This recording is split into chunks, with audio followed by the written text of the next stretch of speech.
Buenas.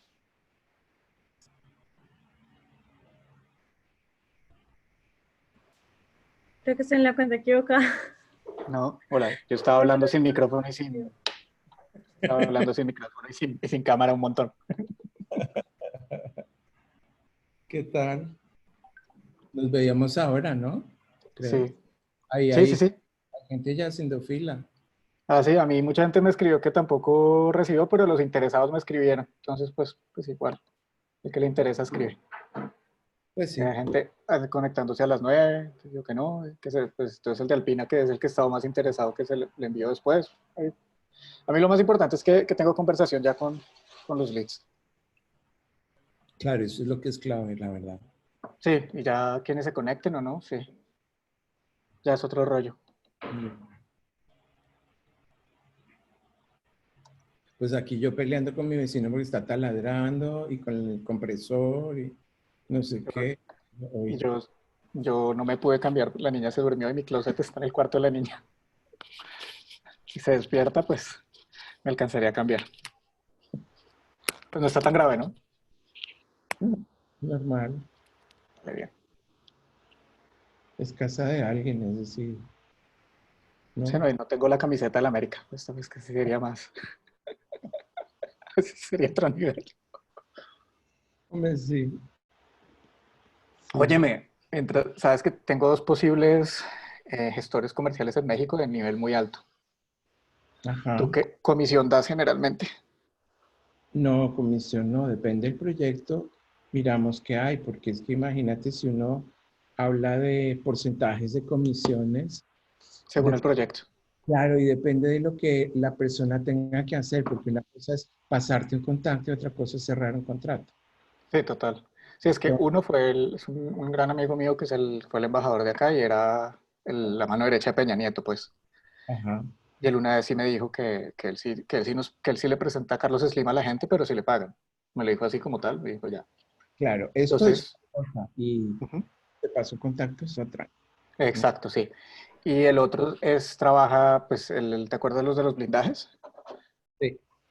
El comercial, él se mueve muy bien y como a ellos se les bajaron las ventas porque el gobierno cambió la inversión de defensa a salud, entonces, pues, utilizarlo, él es bastante bueno, se mueve bastante bien, pues. Pues estaría bien como hablar con cada uno, ver qué Sí. pueden hacer, qué no pueden, y luego Yo les digo que depende de cada proyecto. claro, y luego, pues, cómo queremos trabajar con cada uno y tal, ¿no? A que los aceptes, que aceptes a mí y a Natalia. Pero no están, no los veo. Ok. A Natalia, a mí también. Ah, es Jorge Dito, pues de que Dito.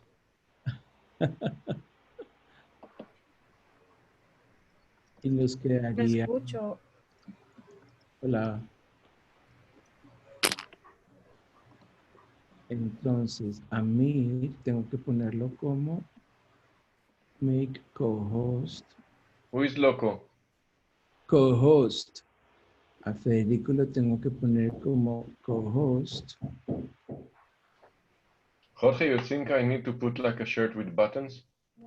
Why? I don't know, I saw that you dress nicely.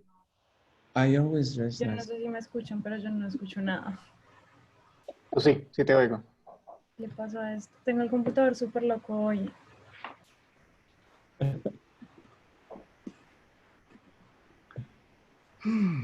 Okay. And then we still need Nomi, right? No, there we have already people in the queue. Yeah. Just two people. Ahí. There were more before. Yeah. Yeah, I know this Javier guy. And Juan is is vice president for DDB. Ah, that's Juan Isaza. Yeah, yeah. It's a good friend of mine. Ah, really? Yeah. I'm bringing some water. 1 second. Okay. Mi socio de la agencia trabajó con él directamente muchos años. Sí, él lleva en DDB Toda la vida. más. Yo me crucé con él. Cuando él se fue ¿Qué? de Colombia llegué yo. ¿Se Sí, oye el martillo? fantasma. Se escucha un poquito, sí. Ahora sí escucho, pero solo por audífonos. Entonces, lo que pasó fue que me metí a tu cuenta para ponerle que se grabe automáticamente. Entonces, pues no sé si vaya a colapsar esto, pero en presentación y grabación y todo.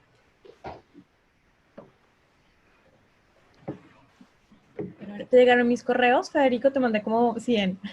Sí, pero mira que hay varias personas me escribieron que se estaban conectando a las 9, como que quedaron confundidos, pero bueno, lo bueno es que lo que yo le decía a Jorge es que desde que me escriban es porque están interesados y ya eso me dio el interés y me ¿Cómo ayuda a así saber. que quedaron confundidos? Hay gente conectando, mucha gente se estaba conectando a las 9. ¿Te acuerdas que habíamos dicho que a las 16, después 17:30? Ay, ¿en serio? Sí, la gente no lee, entonces Pero lo peor es que si están registrados, les llega un correo media hora antes, como, hey, ya va a empezar. la gente no lee. Además, los que no se registraron, les mandé un correo que fue el que también te mandé a ti, como todavía te puedes registrar, falta una hora, de hecho. Entonces, no sé. People don't read, so yeah, people. What You I know. was thinking, Jorge, did you see the presentation that I sent?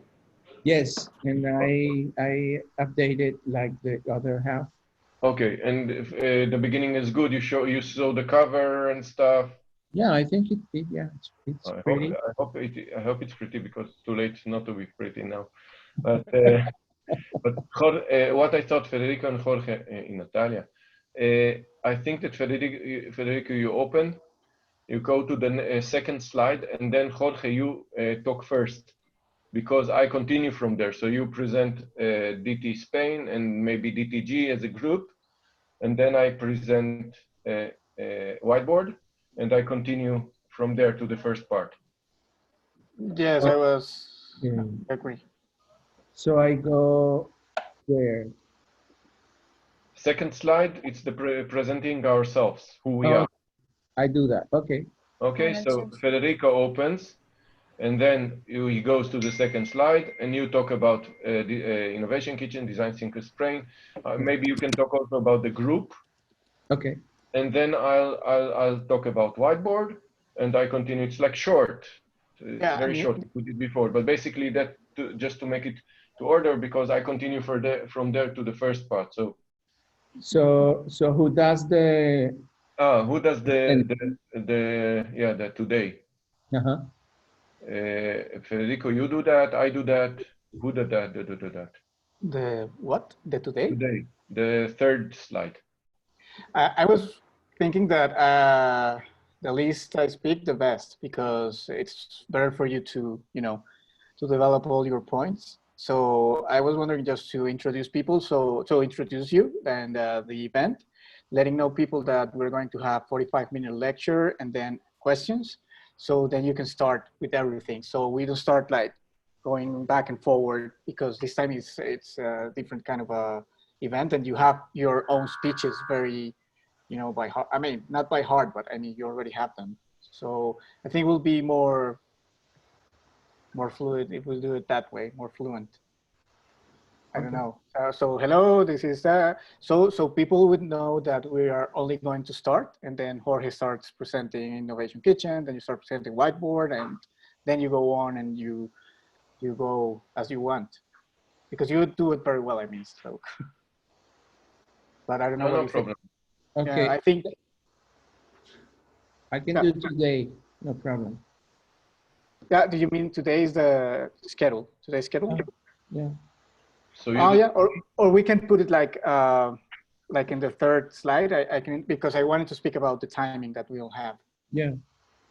So you can put it like I don't have the presentation here, but we have I remember the first one is Design Thinkers Group and whiteboard. Then we have Global Human Research, and then we can have the schedule. And I introduce the schedule. That's like the third slide, and then you go. I release you. Okay. So you do the schedule? Yeah, but I mean, it will be better if the schedule is in the third slide. So I just speak at the beginning. It okay. is. It is? Okay, cool. Yes, I didn't receive the presentation. Okay, look, Federico, look. Okay, there you go. Thank you. Okay, one second. So you have this one. Then we present ourselves. and then it's the agenda. Okay, so and then it's I part should. one. So I will speak 1, 2, and 3, isn't it? Perfect. Okay. Yeah? And if you want to double click about, make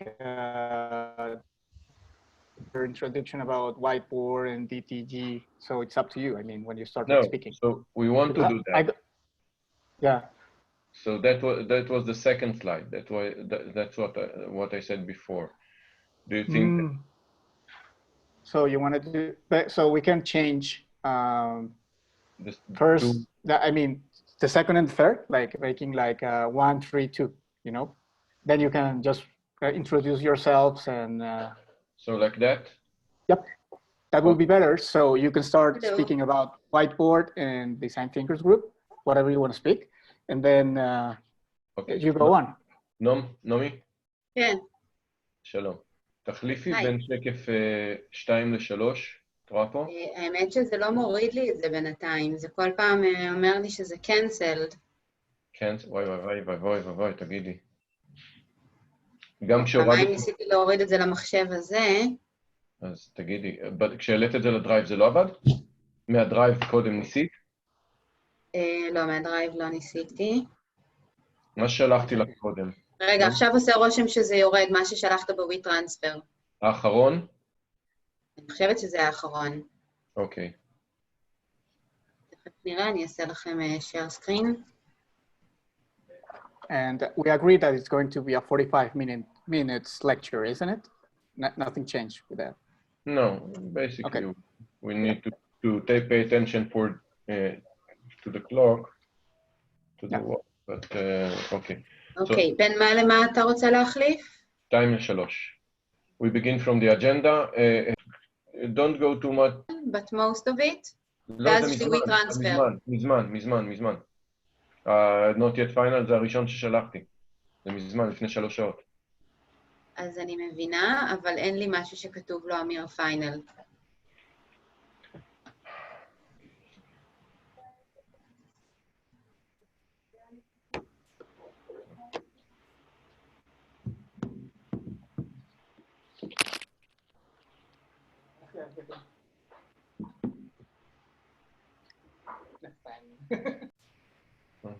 Jorge, why is there 2 in the Innovation Kitchen? The Innovation Kitchen Design Thinkers Group. Natalia is working through the innovation.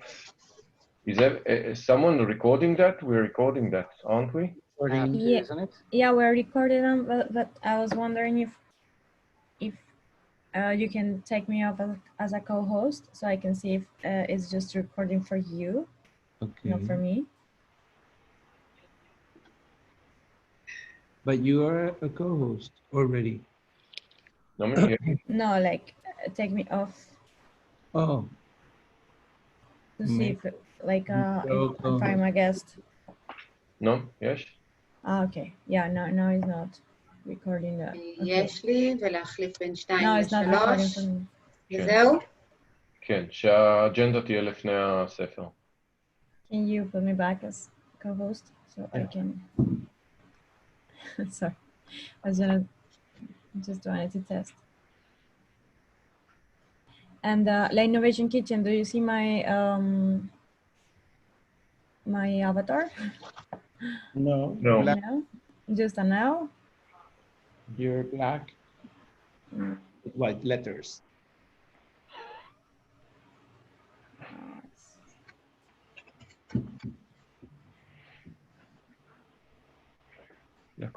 אמיר, זה נראה כאילו אני מסתכלת עליך? זה הכי קרוב לאי פעם שהסתכלת. כן, סוג של, זה בסדר. אני לא מתאמץ עד כדי כך. Remember that you are being seen like in a small... I made myself some schliffing. Schliffing, yes. No, I'm schliffing from the screen. I hope that will work. That's the most comfortable. Yes. So let me close this and that and that and that. Then we have this. See. Okay, want me to do the screen share? Yeah, we can try. Yeah. Yes, you can. So, Oh, Federico, don't forget the tie.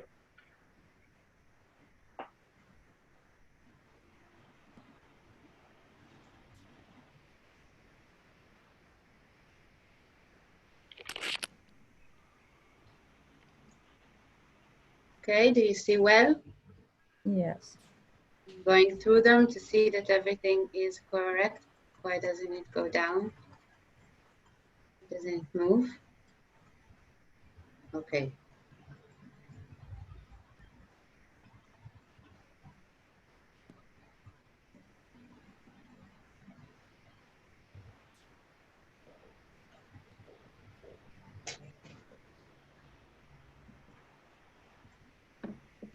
And Jorge, at this point at part 2, we are switching screen share. Yep. So you can open your slide on this one. Yeah. Okay, muy cool.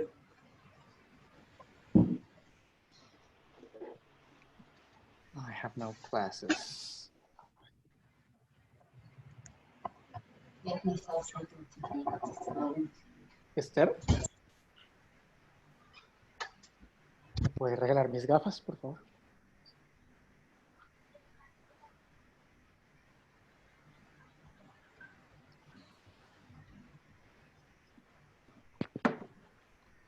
Ah, mira.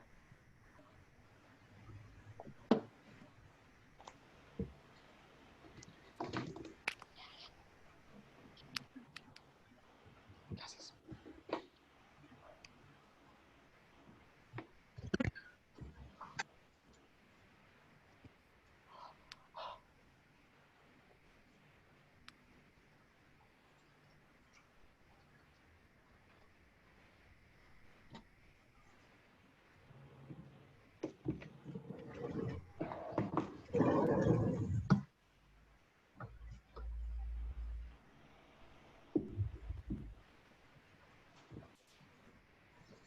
You can. Okay. Okay. Admit. Good luck. I'm gonna mute myself and then I let.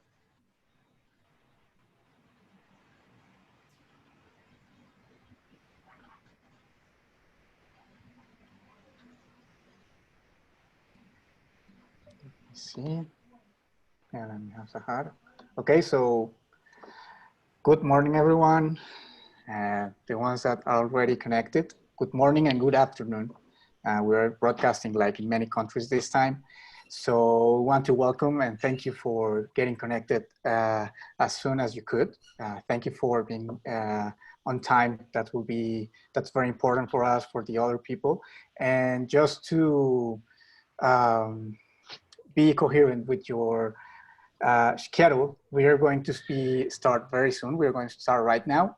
Just going to be hosting and presenting my team, well, our team members that are Jorge Nieto from Spain, Colombian from Spain, who is sitting right now in Barcelona.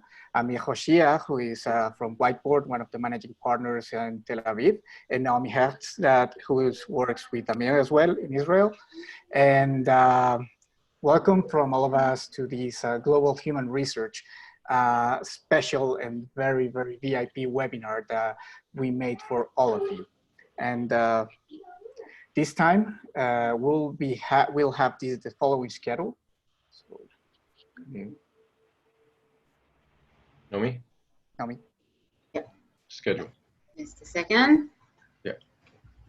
Some reason doesn't go back. Okay, so as I told you, we are members from Whiteboard in Israel that are Amir and Naomi that are sitting there, and from the Innovation Kitchen and Design Thinkers Group that are Jorge in Spain and myself in Colombia as well. And later they're going to present themselves and talk a little bit more about who are Whiteboard and the Innovation Kitchens, Design Thinkers Group Spain, Design Thinkers, all of the network. And as I told you, I just want to introduce them, letting you know our schedule for today, and then they will speak about everything.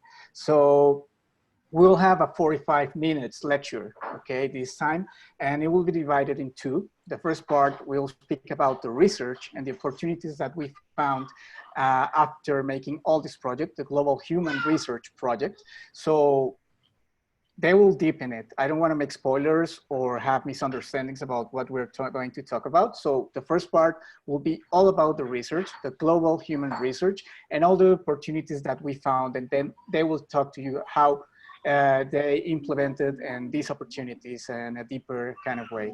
And then we'll have the second part, like going to action about how we start and how can we use the research to start modeling insights into solutions, you know, after research, going to the action to this field. And then we're going to have both. How did we research and how are we modeling insights into solutions?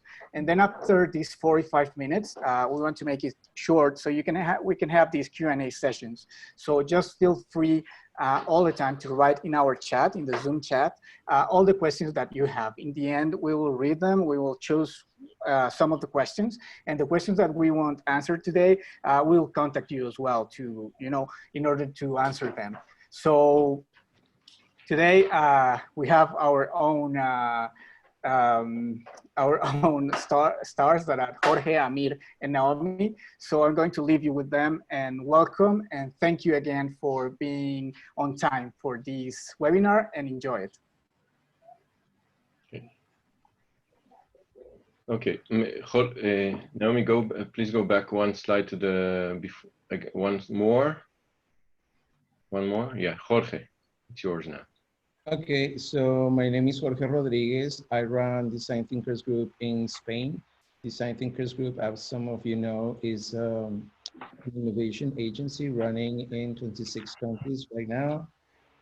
We have partners all over the globe. That's in part, that's why we were able to do this project. And we have Amir and Nomi from Israel, from Whiteboard, which are members of the network as well. Amir? Yeah. Hi, I'm Amir Shia. Thank you everyone for taking the time for joining us for this global meetup. We are truly excited to share with you some parts of this crowdsourced global human research project.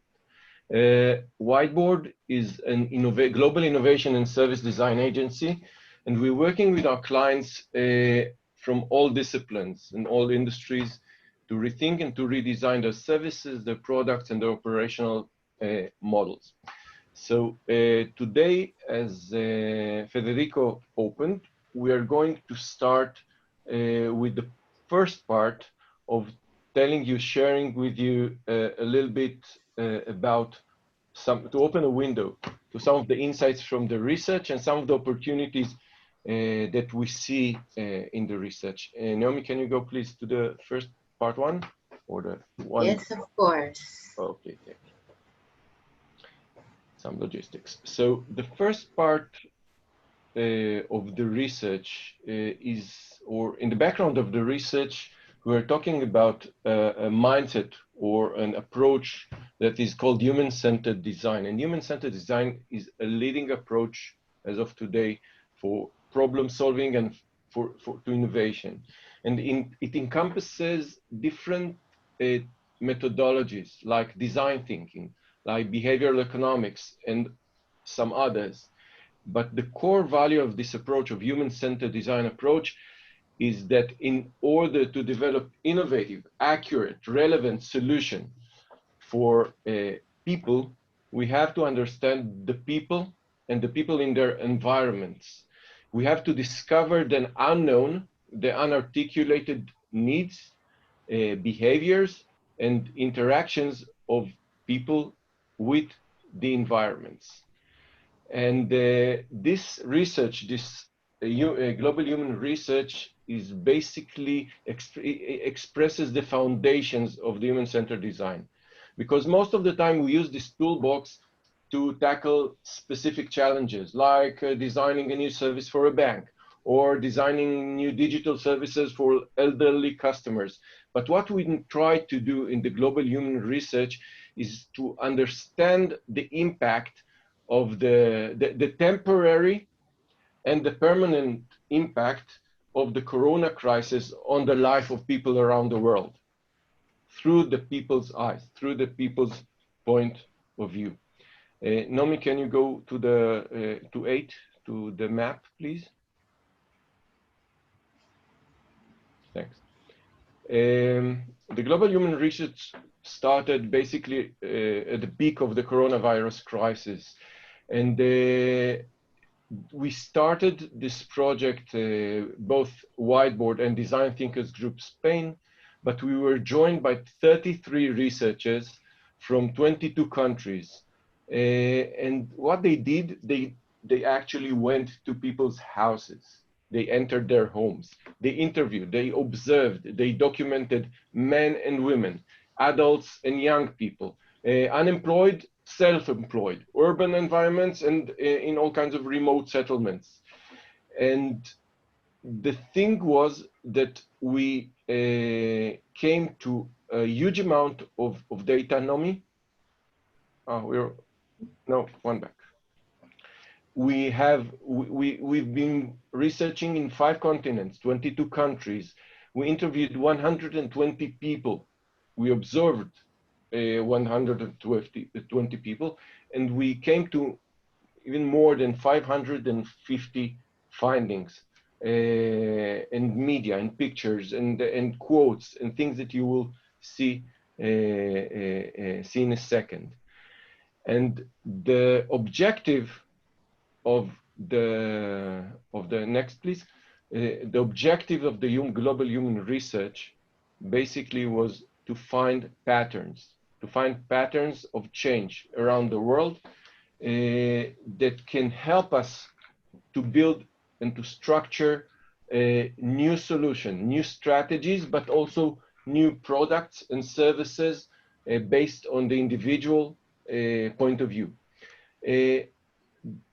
One of the main questions that I've been asked through this this activity is about the similarity, the common and the different things between different countries and different people. And the amazing thing, the surprising thing, was that most of the findings that we came to were about the similarities. Meaning, when you come to the human point of view, you see that people all around the world, different religions, different socioeconomical situation, are struggling with this similar challenges, similar behavior, similar reactions. And that was, I think, one of the main, really surprising, really amazing findings. To process the next, please. To process the huge amount of data, we had to use, had is a harsh word, but we had to use 2 different kinds of processing tools. One was AI, artificial intelligence, some what we call the NLP, natural language processing models, to analyze and to process the first batch of huge amount of data. Think about 22 researchers multiplied by 120 people, and think about the amount of data that we have. But the second part is what is called the HI, the human intelligence, which is our team, meaning the structuring, the insights, and the opportunity areas was based on our human analysis. And this. Sorry. Okay. And this intersection was very, very powerful in such a global research. Next, please. When we went out to the research, we started with the goal of we aimed into 4 different research areas. First was personal economics, meaning we didn't talk about finance, we talked about economics. How do people approach value? We saw it changed a little bit, so we talked about personal economics. The second one is the use of time. The use of time of people were, forced to stay at home, or at least close to home, how did it change the way they use their times with the family, without the family, etc. The approach to health and to health services and the way they consume, or how do they avoid using the health services. And the last one, which is one of our favorites, is the social and community arena, meaning the way that the interactions between people and their surroundings changed. So we started with those 4 research areas, but like in a good ethnographic research, we came out with a collection, Nomi, to forward please, of 23 insights, or 23 insight areas. And these areas talk about changes in personal lives, interactions, community, information consumption, the development of people, some people, and the regression of other people. We will not be able to go over everything here, but we will try to open a window for some of them. So we selected 3 main stories or insights that show basically the complexity of us as human beings. Meaning, what we're going to see that people are not a very straightforward, very one-dimensional consumer or citizen or customer. They are more complex. So even when we develop our own services as an industry, as a bank, as a medical device company, or a furniture company, we need to understand the complexity of our consumers or our users to create actual, real, innovative solution. So, Nomi, please, 16, the first one. Just a second, it's stuck. One more. Thanks. So, the first arena is talking about the way that our house basically redefine itself. And we saw that in the new situation of hyper proximity, the surroundings of a very crowded house along a long period of time, people or parents were obligated to let go some of the house rules, to change the way they define what is allowed and what is forbidden, in order to lower the friction with their children and to enable them to take some energy out. So they allowed them to jump on sofas, and even took the mattresses down and let them jump there. They helped cooking in places there where parents didn't allow them to go to the kitchen. Now they allow them to help them cook. And parents and children, and many children, discovered higher level of closeness. And they become accustomed to that. And with time, children develop a sense of independence unintentionally. And that led to a higher sense of trust of parents in their children's ability to be independent in many ways. Parallel to that, we saw that through the routines of distance learning, the level of involvement of teachers went down and the level of involvement of parents went up. As a result, parents had to create new rules and new tools to help them keep their children learning and keep their children staying in an educational routine. So they created like a common agenda. Some of them created like a huge poster of agenda, of house agenda, and posted it in the living room. They had to create all kinds of shifts, because many houses had one computer, many children, and they had to use this computer for distance learning at the same time slot. So parents had to juggle between all those things and to create new rules to interact with that. And one of the main important things that parents tend to think about online activities as contradictory to physical activities, as a competition. And through this Corona crisis, we saw that this approach changed because many of those activities became complementary. They supported one another. And many online activities led to physical activities, either sports or other things. The other thing about distant learning was that the learning materials became very accessible and open to parents for the first time. Parents were never exposed, most of the parents were never exposed to the teaching materials as they were through the crisis times.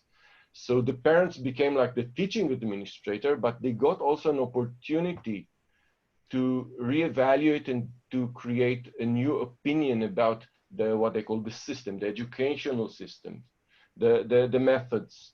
And we saw that it changed the way they interact with teachers, with schools, and even in some more extreme cases, it influences their willingness to explore new educational solutions that are less traditional. The other very, very strong point of view about the new house is the combination between life at work. Many people worked from home also before the coronavirus, but they didn't work from home with their spouse, with their children, and it influences a lot the way they work. And one of the things that we learned that working from home through digital, all kinds of digital tools, not only Zoom, but also other tools, it increased the gap between colleagues that are more digital oriented to the ones that are less digital oriented. Think about a working team. When they're working together in a physical space, you don't feel this difference as much as you feel it when people are at home and they have to struggle with those new tools and new procedures. And we saw that people that were less digital and were obligated to work from home felt a little bit frustrated and also ashamed. And they were forced to acquire very quickly new digital capabilities for their professional survival. Think about, we're talking about also an economical crisis. So they were forced to bring to the table a huge effort to align with their colleagues. Another difference was between parents to children that worked from home to their colleagues that didn't have children. And think about the environment, think about the challenges, and think about the spare time. So they felt like we need to run, we need to overfunction. They were under pressure to perform better. Because for many people, this competition in an environment of financial crisis was a threat, not only to look good or not to look good, but also really a real risk, risk for their income. And we saw that along with that, the illusion of free time created expectations of unlimited accessibility from peers, from colleagues, and it created like a huge overload and a very disrupted way of work. And the bottom line was that when mostly the direct manager was sensible enough to understand the differences between the different employees and the digital level, the different environments and house environments of the different employees. And when he created the more autonomy, a higher level of autonomy for the employees that are working from home was evolved into a good thing for employees. But when the direct managers or employers didn't do that and didn't understand the new parameters through which they need to assess their employees and their team members, it created the chaos. It created the chaos in people's lives because everything was mixed together, and it created chaos between all kinds of team members and colleagues that the gap between them were increased. So the bottom line of the weave of life and work is that, think about it, it changed the way that CEOs look about their need for real estate, for space. And people that managers that didn't think that it is possible are not now living with working from home as if it was always there. But the bottom line is that those managers, those employers need to think about their employees through different lenses and through different parameters in order to enable the continuity of work and even to increase the effectiveness of the work. So that was about the new house. And we'll go on to the next one, to the next arena. Naomi, Yes. that's yours now. So I'll be telling you a little bit about the joint digital transformation effort.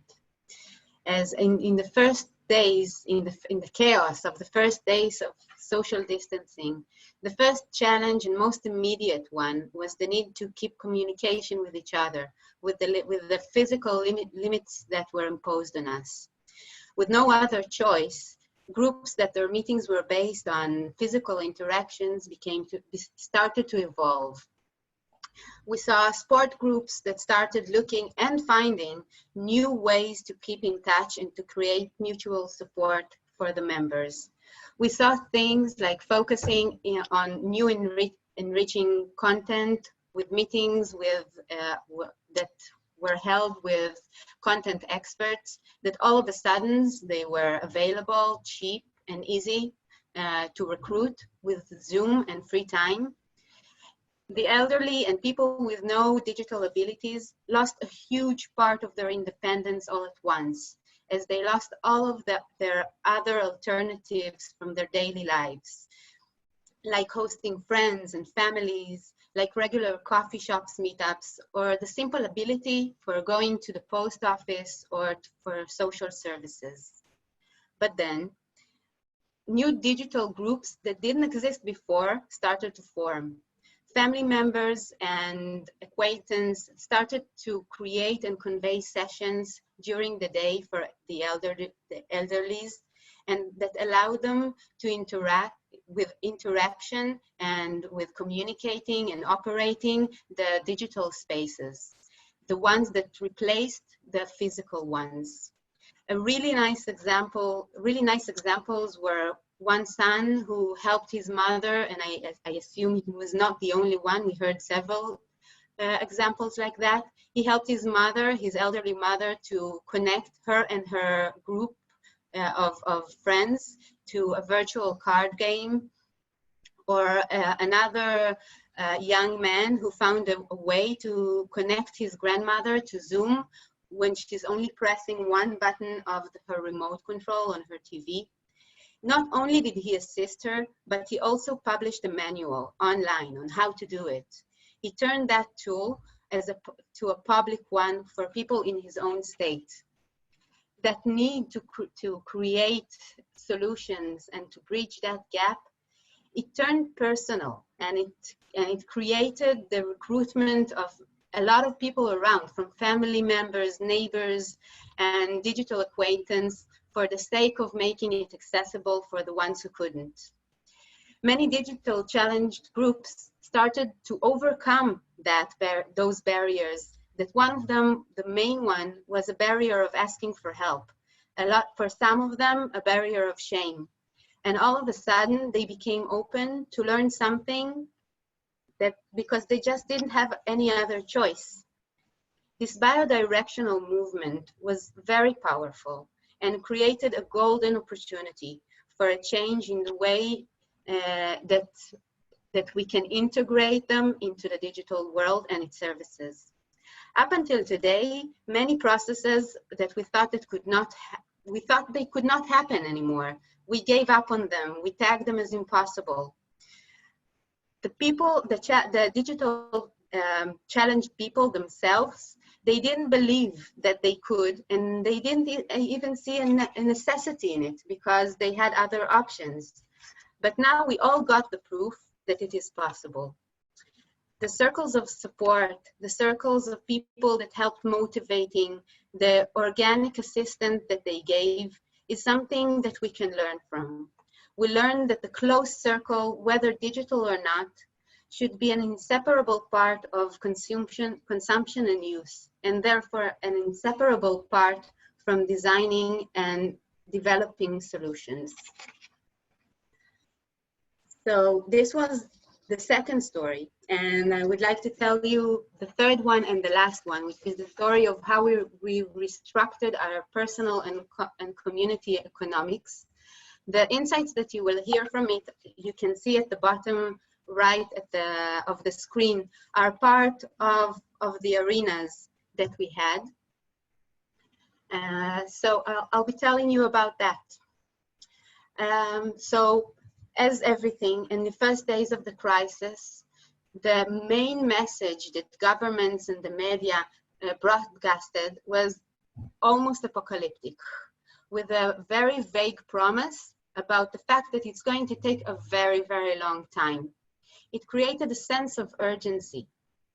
In response, many people started to reduce expenses.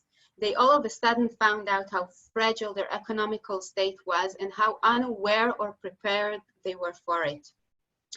For those who didn't have any economical back or lost their source of income, the meaning was sometimes extreme, like disconnecting the fridge in order to save electricity, or to start doing maintenance and looking what needed maintenance at the house in order to prevent the creation of new unexpected expenses. People started to look for ways to track and control their expenses. They started using Excel charts or using payment methods that restrict them, like debit cards, actions that were very far from them in their everyday life before the corona. For other people, the meaning of reducing their expenses was a revelation, something they discovered that they actually save money. They started to shift the way they spend their money and where they invested. They started invested it in small kinds of shoppings that were things that improved their lives, things that were like experiences, like having a good food, became something that they appreciated more. More than that, they found out that when they don't go out for restaurants or for all kinds of pleasures that they could do outside, they can actually save up and buy things the same as you can see here in the slides quotation, that they found they could buy different things that were a sort of an investment for a longer term. One of the most beautiful phenomena, and next to that, one of the most beautiful phenomena that we saw was people who started supporting each other, also in an economical way, like assisting others in purchasing and distributing or getting products of food to home, like groups of joint purchases for products, and even everyday cooking between neighbors. In a time where retail changed all at once, with an overload on deliveries that came late or never came at all, or came with missing things, people started to shop next to their homes. a lot of consumers started to buy with local businesses. It happened also because they needed to fill that gap that had with the problems with the traditional retail they were working with, but also they got a new sense of urgency that they need to buy and support for those who were in a more fragile situation or at risk of collapsing at the time of a crisis. That led to people being very, very thankful to those local businesses who stayed available and open at the time of need.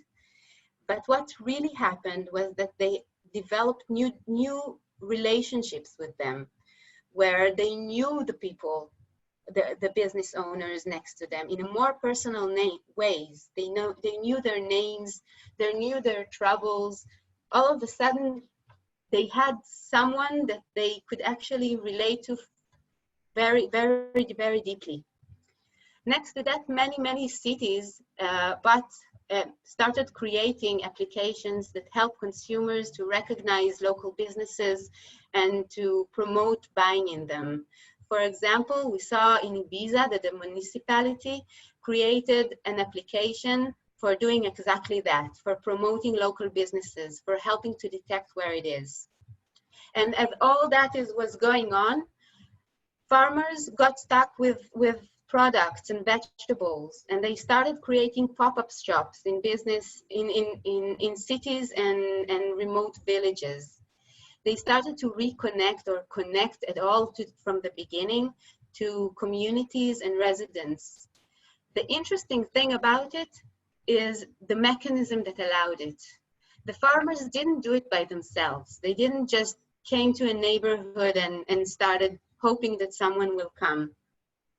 They did it with an organic collaboration with contacts from the communities they had contact with. In those communities, a network of connections evolved. Connections around picking orders that usually took place in the neighborhood WhatsApp, or updates about the farmer's arrival, prices, and picking points, where sometimes the picking points were in private homes.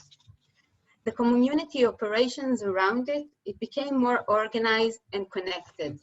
In many cases, the variety was bigger, fresher, and even cheaper than the ones they were used to buy in big retails. This situation is going on still now. We saw that it changed the perception, the future perception of buying products. The reason that this change will stay is that in this evolution, new real values were created that didn't exist before. Therefore, people are making real efforts to keep them.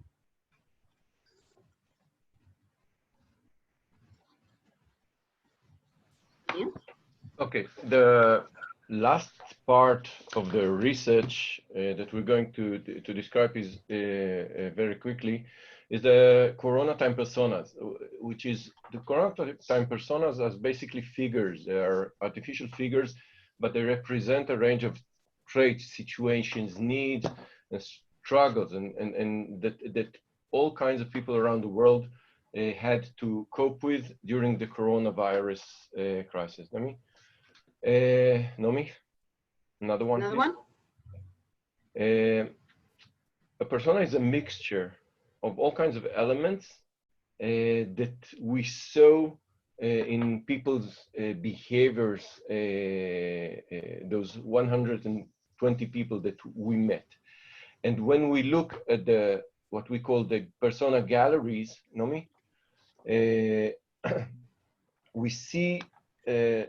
we saw 6 figures, and I'll go over them really quickly. We saw Laura, which is the digital grandma, which is active, is digital, she's very communicative and connected. We saw Miguel, which is the owner of a restaurant, which is struggling with the small business issues that we know about.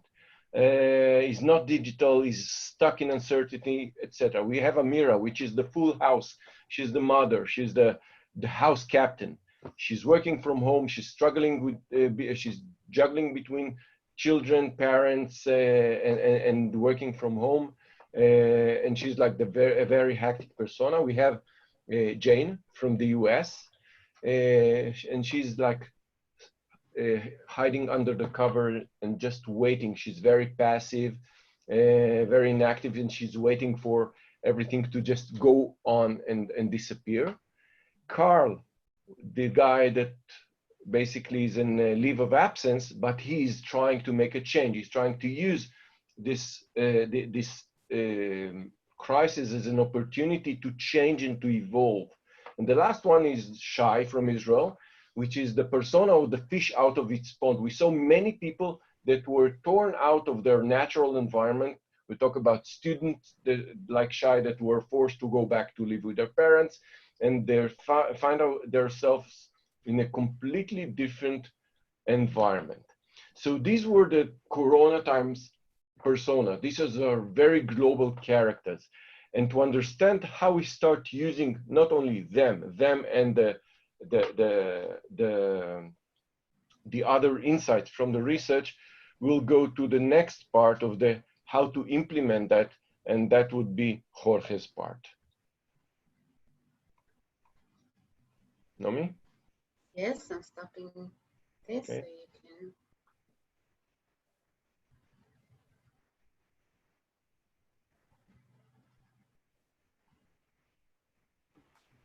Okay, thank you. In this second part, after the research developed with these personas, which are these global profiles that we understood are present in most of the regions and are acting, as representatives of this moment, we started thinking, okay, which types of behaviors and which types of patterns are happening with these people around the world. So they are living the Corona crisis in very specific ways, and we find a lot of commonalities, even in different cultures and even in different countries and regions around the world. That's why the personas are key and they are global.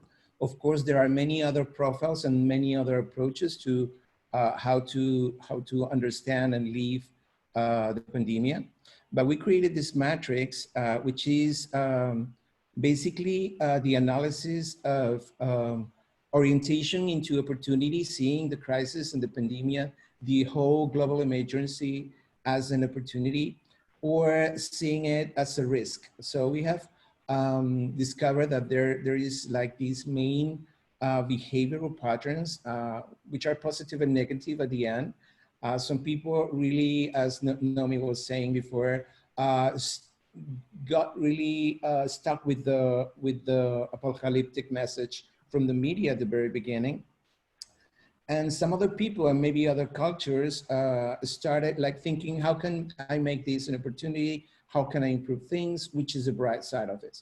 So with the personas and together with the 26 arenas that we discover after processing the information, we created this matrix. And basically we understand that people can be in many places and relate to many of these situations in different ways. So we have from denial, like nothing's happening, this is not happening, and this is going to be over, like right now. From that, we have to paranoid. So people who really think that this is the end, right? This is the end of the world, everything's going, any effort is useless. From the other axis, we have people who understand something is happening, like big groups of people that understand something is happening, but really don't know what to do. So they are paralyzed. They are somehow waiting for the thing to fade or to end. And they are not planning, they are not really acting. And then we have the opposite of this, which is people who are really active and very proactive. We see entrepreneurs developing solutions. We see organizations and students working hard for relieving people or doing business or many other activities. So this matrix that we have here is an analysis of the behaviors that we understood are relevant and are key from all the data that we gather and how they relate to different types of people. Of course, many different types of other personas can pop up in specific situations. So the interesting part of this is that from here, we understand that there are global perceptions. So there are things that are common in different locations in the world, topics that are being conversations, big conversations in the media, in smaller groups, in communities all around the world. And these global perceptions about what is happening right now are the ones that bring us into trends. So what are people thinking about then right now? And what are people thinking about their future, their own future? Same for organizations, same for governments. So at some point today, in many places, we think the pandemic is over, right? In other places, we think that there will be a second round of lockdown, et cetera, et cetera. So it's interesting how these perceptions connect around the world, and they have a cycle in a timeline. So these are the 8 main perceptions that we could gather after analyzing the testimonials that the researchers collected, and after understanding the mental parameters and the mental patterns that the personas can have. So we have 8 very different approaches. So we notice that there's an excessive digitalization of life. Some people were ready for this, some people were not, as you could see with the personas and the matrix. There is a mental fatigue, so people are talking about being tired, being full of information, and an overflow of information, and not really knowing what to trust.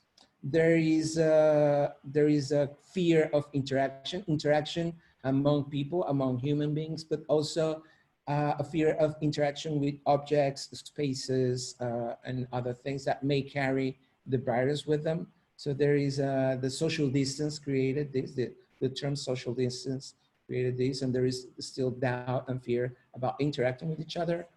There is a big transformation of public space all over the world.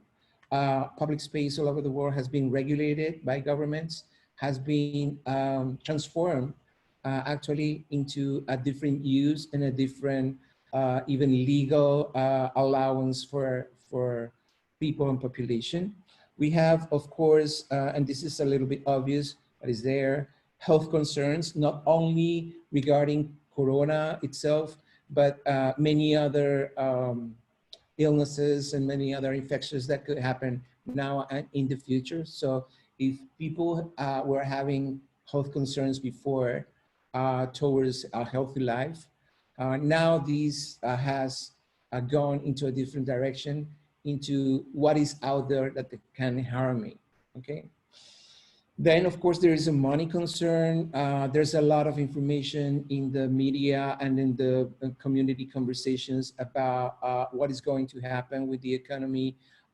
What should governments do? What should big companies do? What should small companies do? And what is going to be my economic future in terms of organization or individual, right? There is also a very general perception about who should I trust when I read news, or who should I trust when I get information, either about the virus or about the use of space, or what I can do or cannot do, or what is really happening or not. We have lots of information about conspirational theories, about science, about things that we don't really manage in our daily lives, that are going through our faces, going through our media, the media we read, that we don't really know who to trust. This is interesting because Bargava already analyzed this, and there is a credibility crisis happening even before Corona, like with the fake news and all the political wars. And then, as Amir was showing in the first story, there is a different perception about the home, about the place where we belong, about the local roots, about those very meaningful and human things that have to deal with home and family and the basic elements of belonging. So that has revisited these eight perceptions. We have been analyzing with the artificial intelligence tools month per month. As you can see here, this is February.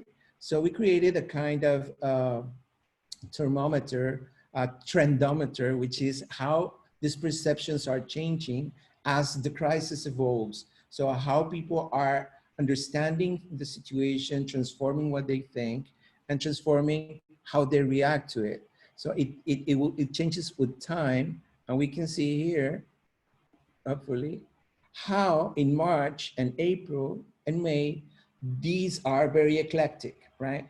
So these trends are changing rapidly, and the perception of reality and the perception of the consumption and the perception of the things I can do or not do, what I can do with my money or not, if I should save in when I buy or not, if I should buy differently or not, are changing. And we have until May, because June is just about to come up. The economy is a big concern, health is a big concern, public space with the reopening of most cities and economies is a big concern. Then we have less worry or less important, or people are less afraid about social interaction right now because they have found ways to interact and to communicate and to talk to each other. We have that information trust is less important right now because people maybe have found their own sources, and the other one that is going down is the worry about their home. At this point, people are already managing their homes. They have created the rules and they have created a way to be in their homes. So with all these, we can foresee many changes. And these changes won't stop right now.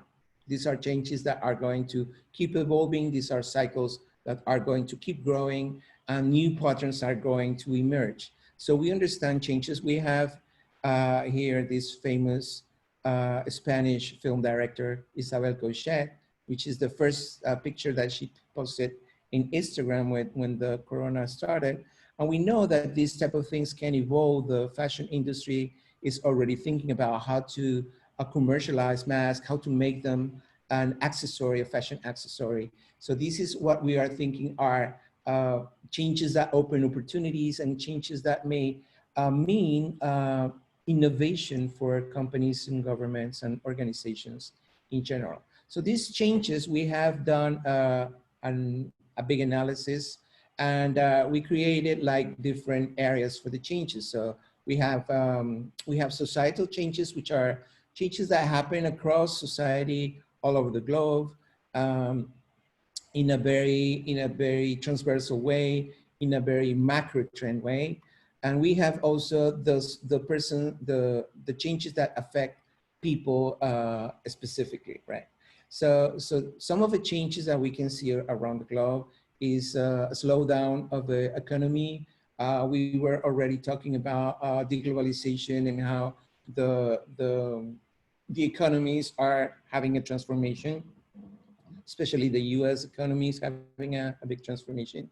We have large companies growing. We have companies like Amazon. We have companies that with the crisis grew a lot, right? We have the power of states controlling more just because that's their task. We have trade wars on the rise, already have a trade wars with the United States and China mainly, and they are going on the rise.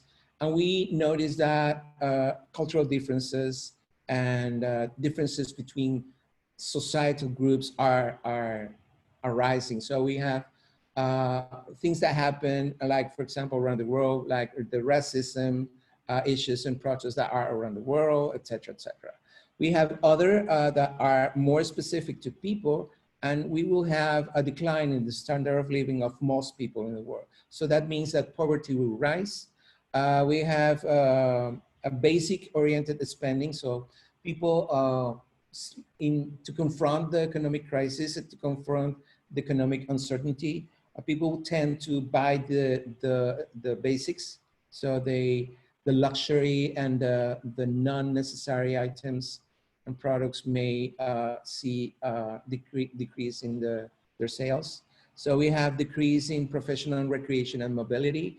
The tourism sector, at least here in Spain and all around the world, has been paralyzed and will be paralyzed. The events industry as well, at least until the end of the year. Two whole industries are on pause, right? They are standby. Family relationships are different, and solidarity somehow is growing. These are very general trends and changes that we can foresee based on the analysis that we've been bringing. And looking at this, looking at the changes, when you confront the changes, you go for two types of situations. You go for opportunities and you go for risk, as we analyze with the individual people and the personas. So we want to go very briefly through big risk at the societal level, which is we may have 100% totalitarian states that control people's lives. We will have maybe a reduction in loss of personal rights and human rights, an economy that is transformed in monopoly, a reduced supply of variety in our market, so we will have less choice in terms of products and services from the big companies. And we will have probably a reduction of social guarantees. These are risks that may happen, may not happen everywhere, but those are situations that are latent there. In a personal level, we may have an income reduction because the work changes and a lot of people is getting fired. A lot of people is having reduced work and different ways of work. And companies are also looking for ways of making savings on their expenses. More work, less money, but more work. We have a kind of a deterioration of family living, you know, like the standard of living goes down as the general income goes down as well. And people look for distraction. I mean, people look for how can I really find recreational activities that help me, you know, get along with this. With that, we already talked about this. Mental or physical health risks are on the rise, especially with the lockdown, and lower access to formal education, especially in those countries where formal education and university education is expensive. On the other hand, we have big opportunities as well, both, and I want to focus on this, that's why they are bigger. We have societal opportunities. There is a change of power. So the global power balance is going to change. We see countries that are going afloat, countries that are going out of the crisis a little bit better. Some are going down. We have the case of Brazil that has had a boom like not too long ago and now has a big crisis. We had the transformation of trade agreements together with the trade wars that we mentioned before. We have more collaboration, you know, horizontal collaboration between countries as well, and horizontal collaboration between institutions and entities, so more collaboration in this sense. Global cooperation project. International cooperation will have a big role, like as an opportunity for the developing countries to work on their work countries, and more private initiatives that have a social nature. One interesting thing is about the flux commerce. So flux commerce means that the big companies are seeing the opportunity to go into industries and products and services that they didn't offer before. So we can see, I don't know, a shoe brand offering beyond accessories, clothes, and beyond clothes, I don't know, maybe services, right? On a personal level, there are many other opportunities as well, as access to culture, the possibility of working abroad, working telematically, more solidarity, more contact with the communities, and the rise of family businesses. So the family gets stronger. And one important thing that was happening already is the responsible consumption. So people are more aware of what they buy, and they want value on that. They want real value, and they want real meaning for the money that they pay for products and services. So these are some of the risks and opportunities that we can detect.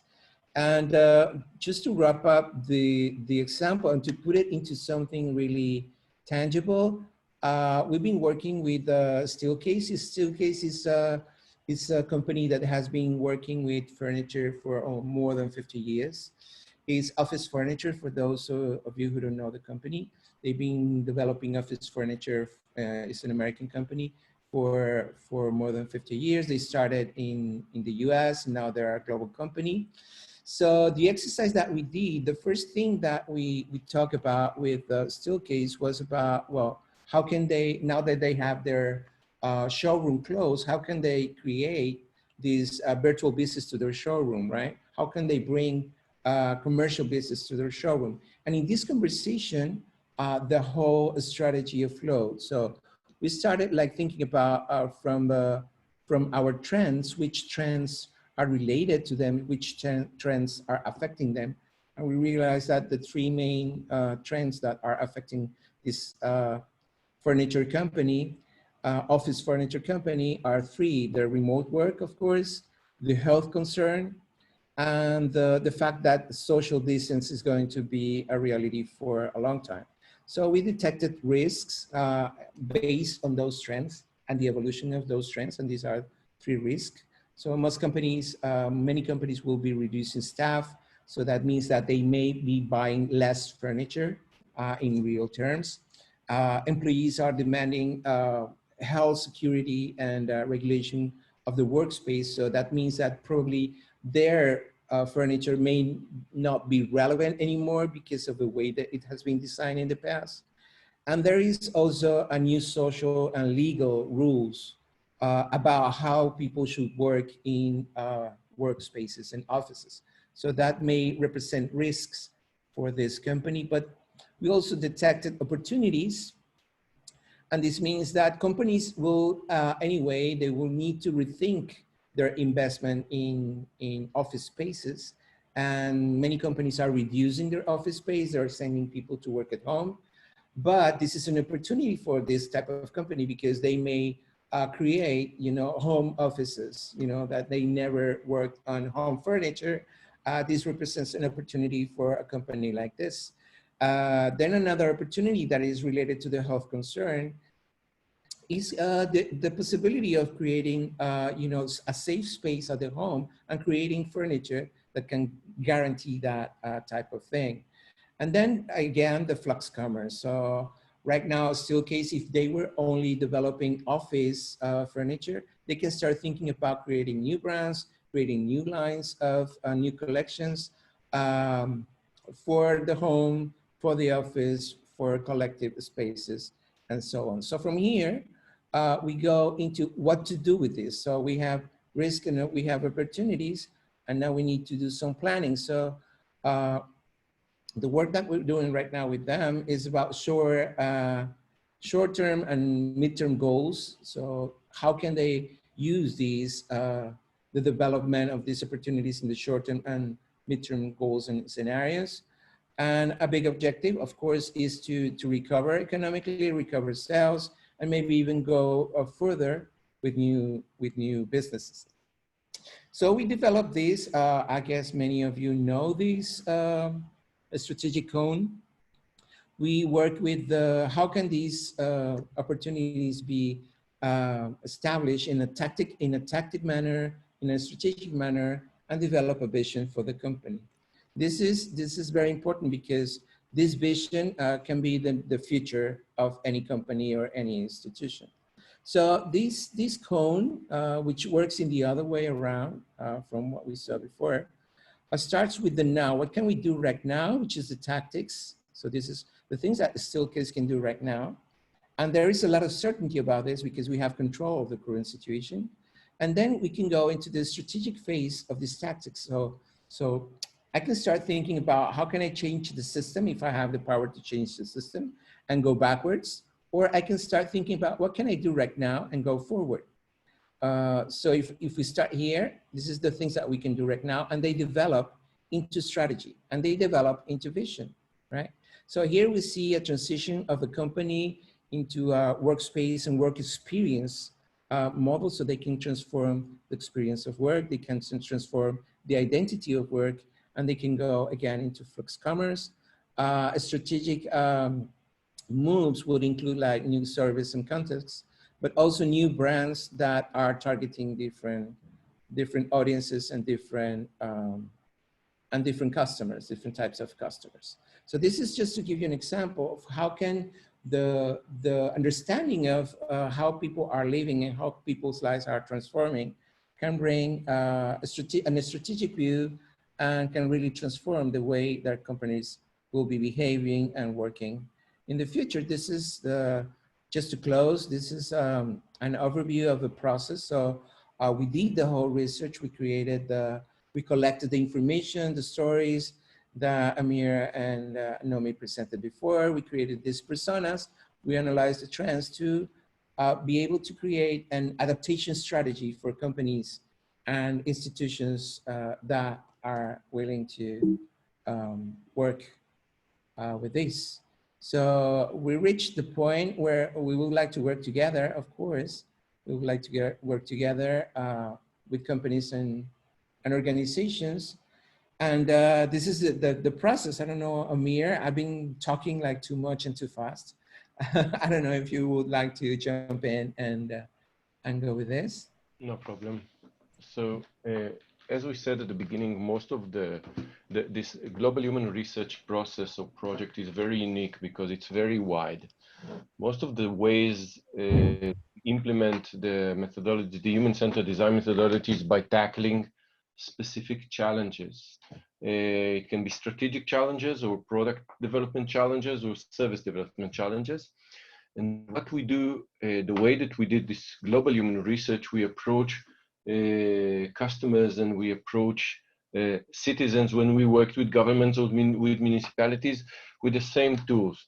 So the first thing is to explore and to understand the patterns in our specific challenges or our customer specific challenges, and to identify the opportunity areas and the what we call the intervention points, where we can intervene and create impact on our customers. The second part, if we talk in R&D terms, we talked about the R, the research, and the second part is the D, is the development, is the creating, leading the innovation process, is actually developing, designing, building the new solutions, the new digital solutions, the new physical, like spatial solutions, meaning areas of service or new processes or new service processes. And together with that, we create a very, very, very powerful, very focused set of tools based on service design, design thinking, behavioral economics, and other human-centered design tools to create those unique, those innovative, forward-looking solutions. And in many cases, it's not only innovative when you come from the roots. When you look at the people, you can create real disruptive solutions. And the key to that is basically the common denominator of all the words that we shared with you today is the humans. And this is just an example for some of the challenges that we is Whiteboard, we is Design Thinkers Group Spain, and in the group, the challenges that we address, from designing the children's hospital service process to restructuring the way that the beverage company addresses their customers and the business models, and from virtual commercial and redesigning a showroom for companies like Steelcase, as Jorge discussed, or creating an innovation hub for entrepreneurs for the Ministry of Health.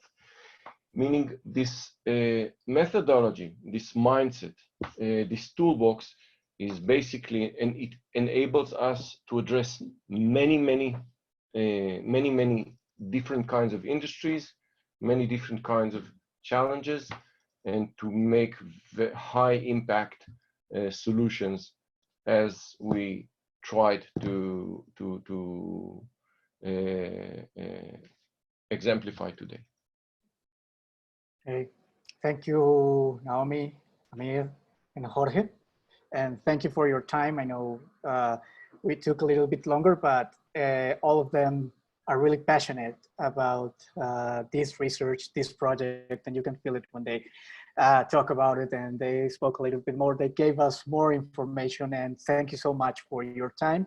And thank you so much for to the people that still are connected. I know that you are making this effort with your schedule, and we are opening this space. If you have some Q&As, we can answer maybe one or two of them, and the other ones we can contact you and sending the answers to the questions that you have. Okay, so thank you for your time, and I mean we'll still have this time for answering one or two questions depending on what you're asking here. If you have something, just feel free to write in the chat or open your mic and ask the questions.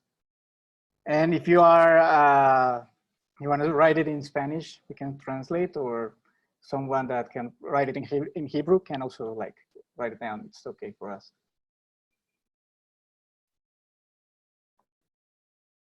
Okay.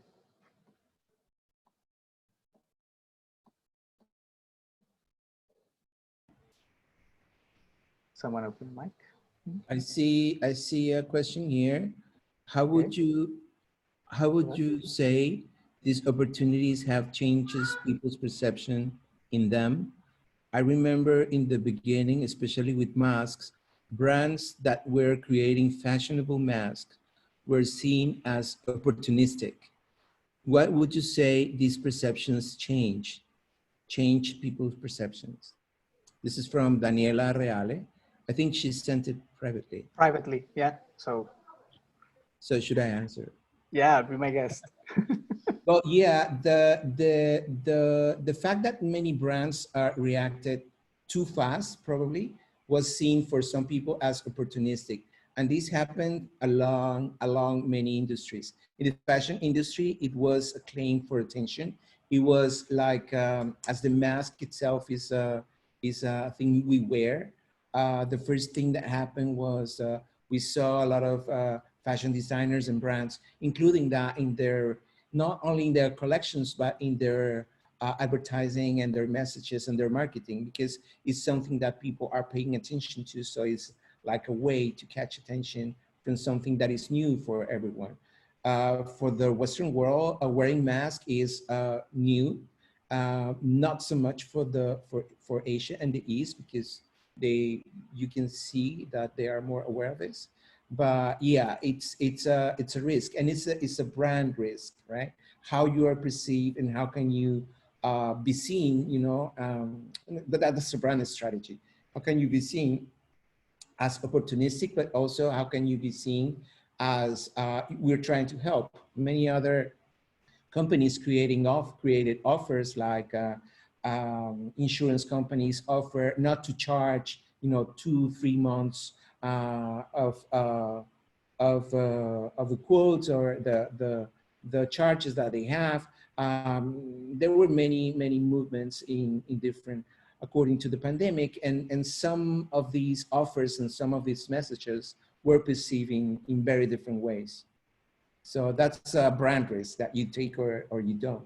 That's why it needs to be really analyzed and understood. Who is that target group I'm talking to, and how can they perceive my message? Like right now, when they are going through probably difficult moments or probably a bad time, right? Okay, thank you, Jorge. Do any of you have any private questions, or Amir? Nope.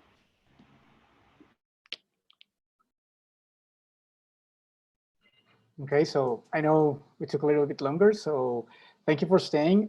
You also can go to our websites, either whiteboard.co.il/global-human-research and to our design-thinkers-group.club at Contacto Eventos. Natalia kindly put all this information in the chat.